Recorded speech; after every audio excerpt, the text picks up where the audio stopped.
acheté la moto et voilà fièvre ma casse. C'est moi le fièvre qui dit. Lobby la moboé comme ma fait au sens. Pour PC donc à sens. Pour PC qui sont à sens. Dans le sens par minute. Ah, ça me l'engaille. Tout bondi peut soigner dans la aussi bagarre. Munga moka da voisin a dit sobi non na me kapete comme azona li bomba singa PC perfusion. A me dit ko perfuser et aussi bagarre té. Kaka li bom papa na zo kufa papa zo tikanga. Ah. Donc vraiment ils a qui moi passe. A me dit au bout de la prière papa nzami na maona ye. L'église monte dans la voisin. La quelque chose à ce qu'on a dit dans la salle de boya to bon de la bonne moi passe quand il y a zo mona ko commander zo qui est vraiment ils ont passé dans motivation bien avec l'église tout le monde a eu la carte à vie à Kinshasa. Mosali na nzamba zo bisanga que non. Après l'examen la prière, il faut la zone la chiffre 7. Il faut le canal offrande des chiffre 7 dès qu'on a bonne de la bonne à moi. Donc offrande on a la pesa qui il faut qu'à chiffre 7. Là c'est offrande à 2000 francs. Oh, ça va tous les landais, on a un prophète Azoya, Alexis la prophétie, parce que les on a pas tout prié pour nous. Quand on déconne un prophète ailleurs, et l'on met chiffre 7, il y a plus après cette prophétie à chiffre 25. Donc, on dit que ça va se confondre. On a dit chiffre 7, on a dit chiffre 25. Donc, de 25, il faut qu'on matin. Pour la moine, on a moins dans la bouton. La taille de la vie, c'est un problème, vraiment. La binzambe, la vie de ça va sonner. La vie, moi, dans la chaîne, ma bonne de la vie, Seigneur. La nina okasoni tena imili na bali ko nazo bonde ya zolina nazo bonde ba pese ki sona butu na kena ki na pese ezo simba raté moi na butu na veye mungo na nganyo se ka oki pour la prière donc façon moi nazo le aussi porter papa nazo kende lo mo ba ninga nazo ko kate ba mo tikanga vraiment ils a matata mais comme ça matika bana été vers 4h du matin. Mais si on a une église, on a dit papa. Mais quand on a un qui est on a un parce que comme qui s'est remis aussi matin, on a gardé pour intervenir de façon. Mais la joie, même maintenant, on peut s'arrêter par frère que non, ou accompagner tant de l'hôpital, rien. Quand on a zoomé la chaîne, on a dit frère, mon go aller. Une église à 4 heures. Minga na kuta bato bazata basala nzambe te, mais ba monika ka mwana boy 100% ngata 100 francs. Baba yoli se ba mwana batonga ta ba bete batonga bu. Moi, là, quand même, qui me dit que tu as dit que c'est un PCMB tout l'année. Bien attention, non? Papa, il faut moi aller à la perfusion, il y a la clinique, tout ça, il faut faire ça l'examen. Parce que l'examen, il y a beaucoup de malaria, la maladie qui soit les perfusions, on a beaucoup de côtés de ma moine, à bander qu'on l'ait à commis pour consommer la façon dont vous savez. D'ailleurs, mon Dieu, vraiment, Nzambe na bon moyen soumis, mais vraiment papa, talaka tout de kanango, parce que bouton na bateau bien parti à Wendeni. Comment il déjà tard déjà. Amen. Vraiment toujours le baba yoma na bonne santé. C'est moté. Seigneur. Il a pas mis parler zali que et si quand on continue à sika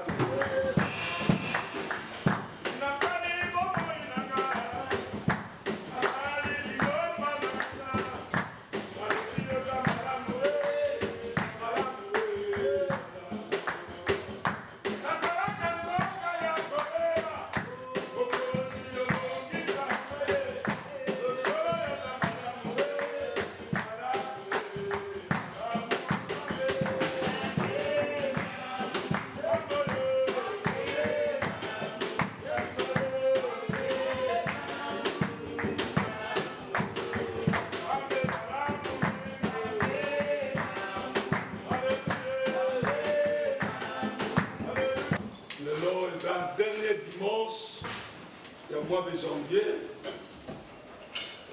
tobandaki anango ndenge tobandi tosukisaki mpe année ya 2021 ndenge tosukiselaki yango avec toutes les conditions oyo toza nango très difficile na kati na sika oyo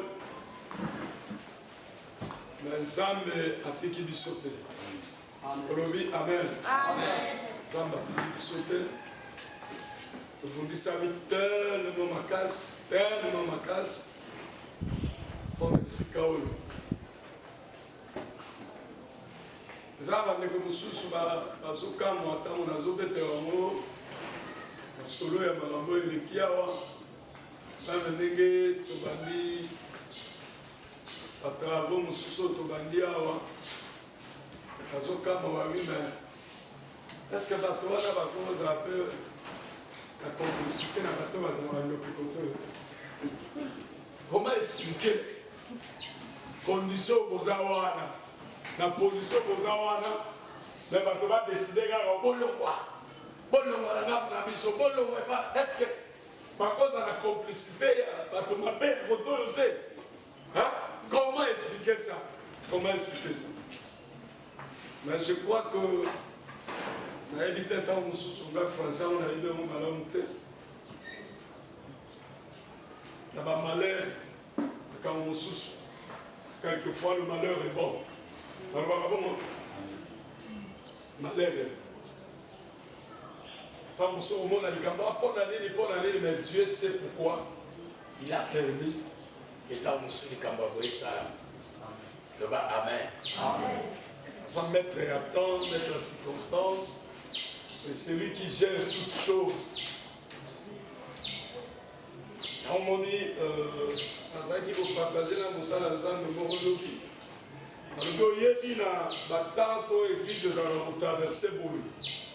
Ne oye ba solo banani bazana na musala. Oye ba penza banani solo bazana na musala. Pe banani baza solo bandimi oyo baza nayo. Parce que dans des moments pareils, vous voyez l'église est presque vide. L'église est presque vide. Dans des moments, on a eu ça qui a dit, je me réserve qu'on a réponse sur un gars qui n'a pas ça. Pour nini, vous autres, on a ça dans l'église, dans la musique. Pourquoi demander? Kuna boni, kuna zandegeni, bamaya kuna zandegeni. Pourquoi tu poses de telles questions de loi? Pourquoi ne pas venir vivre? Oh, le tozo vivre ah, pourquoi des questions de loi?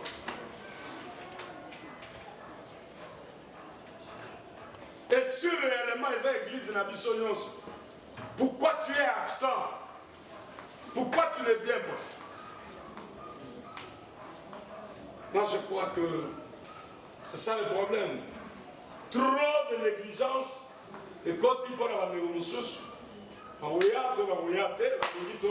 parce que l'église est dans la position, est dans la loi. Ce n'est pas grave. Tu le dis amen. Amen. Tu le dis chaque fois, à cause ça,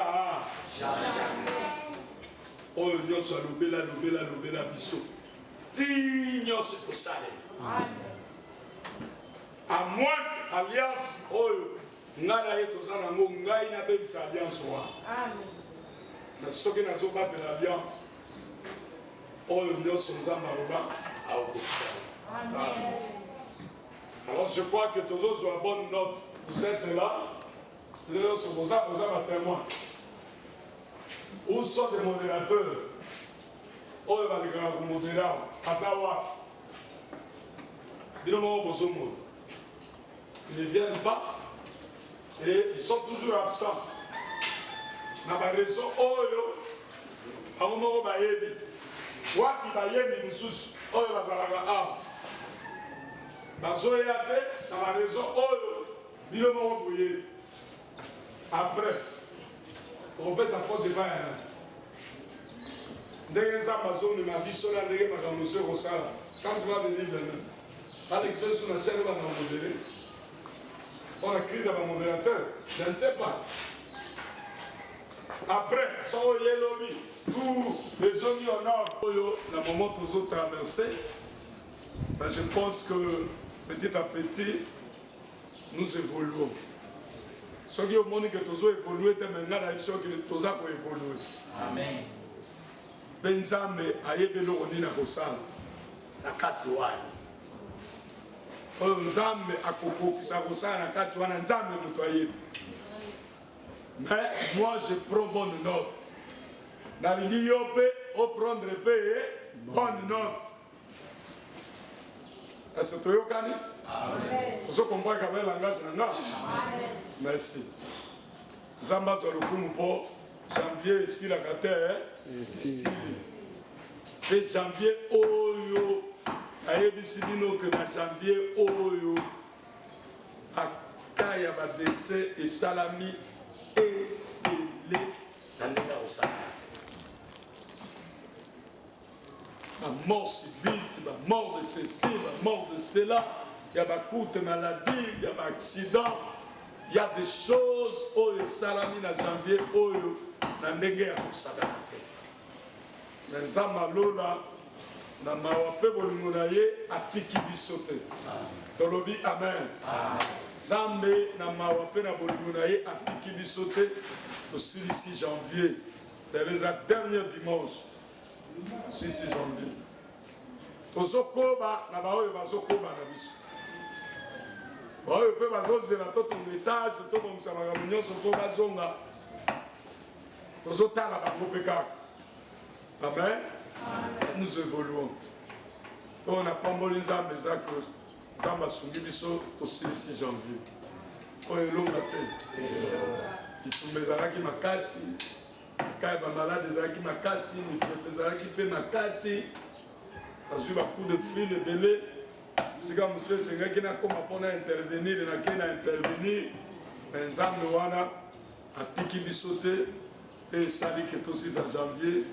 Yangonde sengo na ngai yangonde sengo na makasi sengo na makasi na utipe kopambola nzambe pa na uti na église ya pasteur Nicole oyo bapesaki nga tout le dimanche ya janvier on a te akuna pas na bango. Je crois que j'ai fait au moins 5 dimanches nazalaki nazote akuna pe nasukisi na bango lelo. Et puis, dans le service, nous avons l'église à Makala, nous avons le séminaire à baptême, nous avons baptisé Batou, nous avons le Sainte-Seine, nous avons tellement en janvier, invité Libanda, nous avons pas souillé, nous avons sorti, nous avons sali, nous avons service, nous avons sali, et l'équipe Malam, au 6 janvier. Tolobi, Amen. Vraiment, je suis très reconnaissant par l'ensemble. On a voulu nous soit sali dans le mois de janvier. On a pas pour l'église, pour la famille, pour la matonyoso. Et qu'à Komora Jésus Christ soit le coup. Est-ce que vous le m'amène bien? Est-ce que vous êtes à Jésus?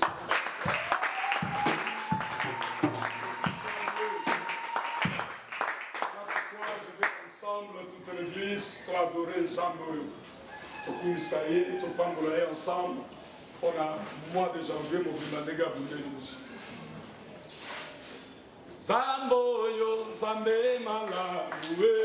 Zamboyo, Zambe Malamu. Zamboyo, Zambe Malamu. Zamboyo, Zambe Malamu. Zamboyo, Zambe Malamu. Zamboyo, Zambe Malamu.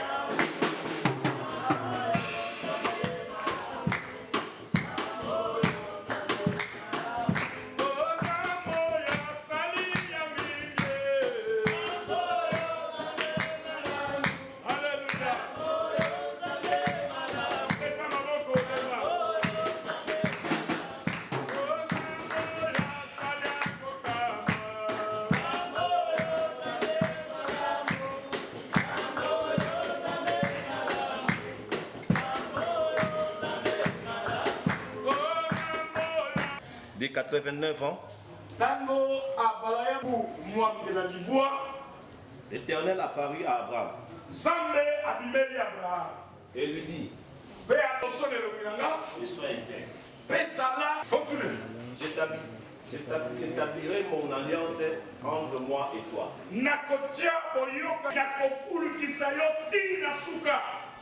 Abraham tomba sur sa face.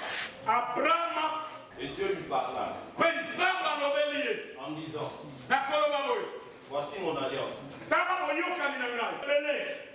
On ne t'appellera plus Abraham,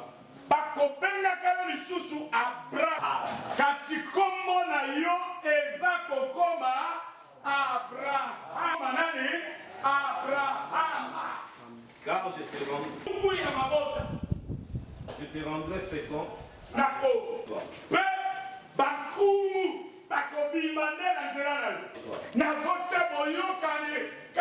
Et tes descendants après toi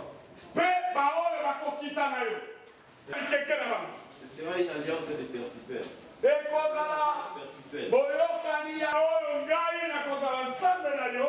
Et celui de ta prospérité après toi.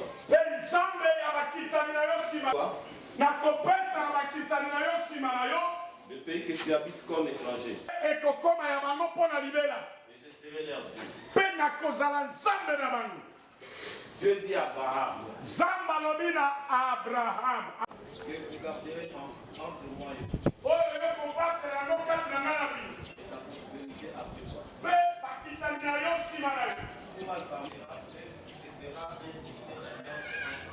Et ta prospérité après toi. D'étrangers. Sans appartenir à ta race. On devra circoncire celui qui est né dans la maison. Et celui qui a acquis a pris d'argent. Et mon alliance sera dans votre chair. Sera exterminé du milieu de son peuple. Il aura violé mon alliance. Dieu dit à Abraham. Tu ne donneras plus à Saï. Mais son nom sera Sarah.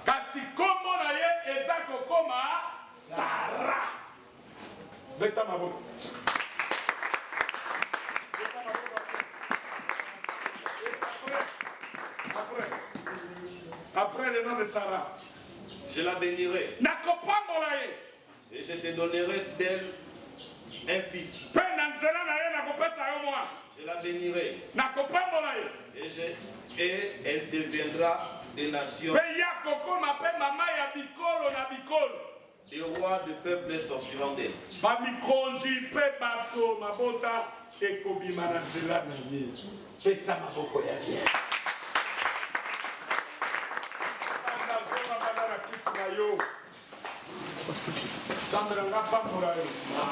Voilà pourquoi je te dis que cette année, ton nom changera. Et après le changement de ce nom-là, il y a une bénédiction qui suit. Amen. Je crois à la parole. Hein? Après le changement de ce nom-là, ce nom change avec une bénédiction. Et ça te rend comme bon manika na ofele à pambate.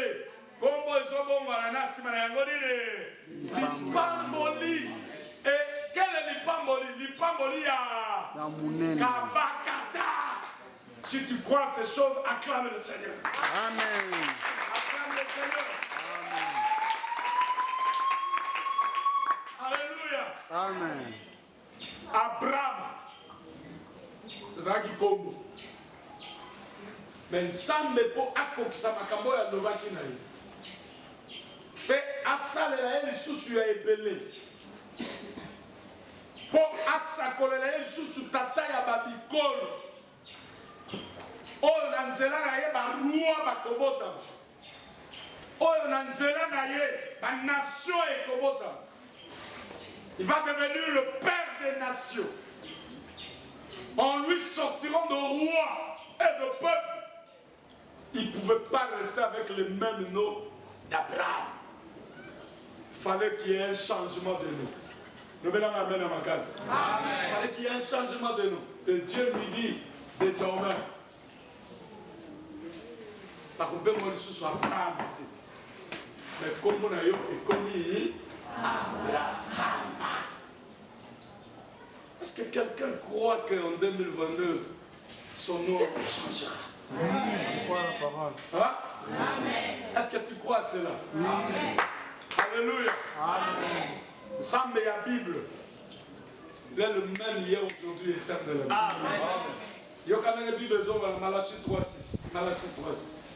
Tant que la Bible Malachie 3.6, rappelez-nous. Qu'est-ce que la Bible dit dans Malachie 3.6? Eh, Nzambe Nangai. Nzambe Nangai. Malachie 3.6. Malachie chapitre 3. Voilà pourquoi je viens dire à quelqu'un que cette année,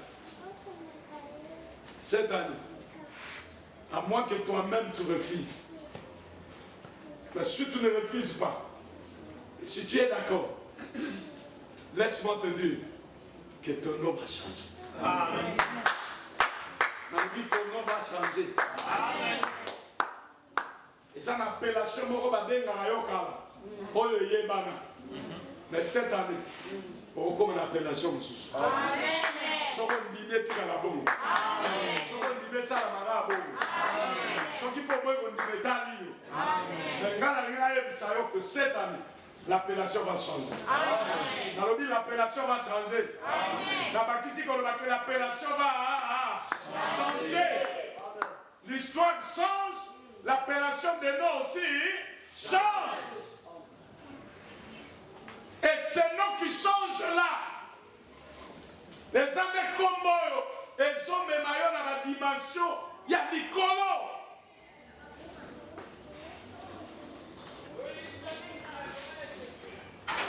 À partir de comme Abraham, Nzamba yeko sa l'alliance. Nzamba sa l'alliance à partir de comme Abraham. Mais avec le nom d'Abraham, il n'y a pas d'alliance. Avec le nom d'Abraham, confirmation. Il y a Sarah Kobot à Isaac et il y a quitté. Et comme le nom, il y a mon mal échangé, Dieu aussi est venu pour changer le nom de la femme. Je vais la ramener à ma casse. Ça va être pour changer comme la boisse. On dit le corps a ça l'alliance. Dans le mot comme Abraham. La commission Abraham, dans le Sarah peut même ta femme. On va dire qu'on a Sarai. Désormais, parce qu'on a sous Sarai, mais comme on a dit, comme Sarah. Pour Nanzela na ye pe na so comme ça ye maman ya Mikolo. Ba roi comme Nanzela na. Pe Nanzela na ye ne postérité oyo na loba na yo. Oyo ekobima na libumu na ye ezosa. Mais akoki kobota Isaac na kombo ya Saraïte.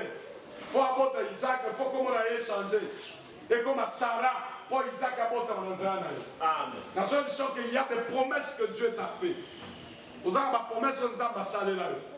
La guinée que le changement est combo là. Ils n'ont pas accompli cela ma promesse. Amen. Quand tu as accompli les promesses, les noms aussi fait voir.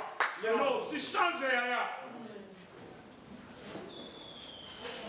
Je crois que je suis devant quelqu'un qui croit que nous sommes à un bon monde. Paix à bon monde. Comme tout le temps dans la maladie. Que dans 2022, quelque chose va se passer. Amen. Quelque chose va se passer. Côté qui a la vision, il y a 2021. Côté qui a la passion, il y a 2021. Côté qui a la souffrance, il y a 2021. Crois-moi qu'en 2022, Dieu va faire autre chose. Amen. Dieu va changer ton nom. Amen. Dieu va accomplir de grandes choses. Amen. Dieu va accomplir ses promesses. Appellation ya kombo moko boy. Ya sika eya na kati na bomo inayo. Est-ce que je parle à quelqu'un? Swelanga Esaïe 62. Swelanga Esaïe 62. Swelanga Esaïe 62. Oh my God. Swelanga Esaïe 62. Je serai très bref, mais je veux que... Merci. Merci Jésus. Esaïe 62, si je ne me trompe pas.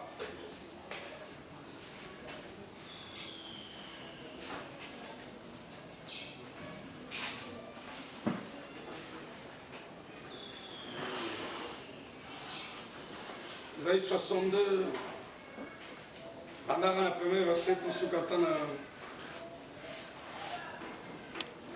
Je vais l'amener à ma case. Ah, tika mon oranzambe peut son combo mon boulot.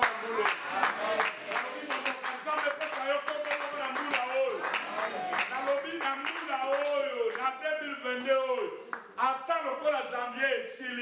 Tozo kota février, na zone la kayo. La zone sakalikolo na yo. Que munoko ya nzambe epesa yo combo mon basi. Alléluia. Ce nom-là ne viendra pas d'un homme. Ce nom-là ne sortira pas de la bouche de ta tante. Ce nom-là ne sortira pas dans la bouche de ta grande sœur, ni de ton oncle, maternel ou paternel. Mais c'est la bouche de l'Éternel qui déterminera ces noms-là. Et ça sera un nom nouveau. Un nom nouveau. Comme Abraham, et bimaki na monoko motote, et bimaki na monoko nzambe.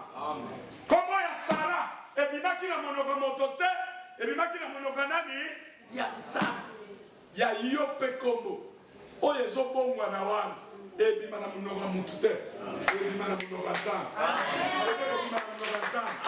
C'est la bouche de l'Éternel qui va déterminer ce nom niveau-là. Et cela se fera en 2020. Bato bakolinga baza muke. Bato mosusu bazozela 2023. Oh, libala ya boye, sengo na likolo libala. Alobaki eglize oyo ndi tozopaka. Okokisaka maloba oyo mosali na ya loba. Okokisaka oyo batindami na yo basakolaka. Okokisaka oyo batindami na yo basakolaka. Lelo. Azosakola. Libala na nga. Libala na nga. Ekosala. Ekosala. Esala bilanga ndenge na ndimi. Kombo na Yesu. Akaya. Ata banda ofrande. Porte fomwa. Na ofrande. Bango nyonso bakweye. Bango nyonso. Kombo na Yesu Kristo. Na kombo na Yesu Kristo. Kombo na Yesu. Na kombo na Yesu Kristo. Kombo na Yesu. Merci. Kombo na nga. Rai Fefe Alombo Biko Moïse. Naza, représentant légal de l'église missionnaire, le messager de la paix, et Mimepa, ambassade de la paix. Nous sommes situés sur l'avenue Waki, numéro 10, quartier Salongo, Zawana, Pona Moussala, Oyo, Tozo Sala, depuis année, Oyo, Ndenge Toubandi. Tozaki na activité ya prière te, mais tozo bongisa activité moko ya prière, marathon ya prière, oyo tozo bandango le premier, puis tokosilisa yango, je crois, le 6 dimanche. Le premier est mardi, tokosilisa yango dimanche le 6. Prière chaque jour à partir de 17h, 19h, tosilisi. C'est un marathon de prière. Alors, prière, on a tous salango sur la déclaration prophétique. Tous ça pour l'année 2022. Comment on s'ambe à Tambola en 2022. Alors, Zalawana pour la Kotatola et Longa, Kosakola, pour déclarer prophétiquement comment 2022, tout bandi pendengenini, tout quand on souki sanango. Alors, tozobenga bandeko nyonso na adresse topesi Waki numéro 10 na quartier Salon non loin ya station engine wana. Donc mabondeli wana eza mpe important mpo na yo soko dispose temps na yo mpo ya kobondela na biso elongo. Donc personnellement soko olingi oatteindre nga téléphone eza ouvert 24 sur 24 081 599 63 99 ou soit au Bengi Mission à 085 179 33 99.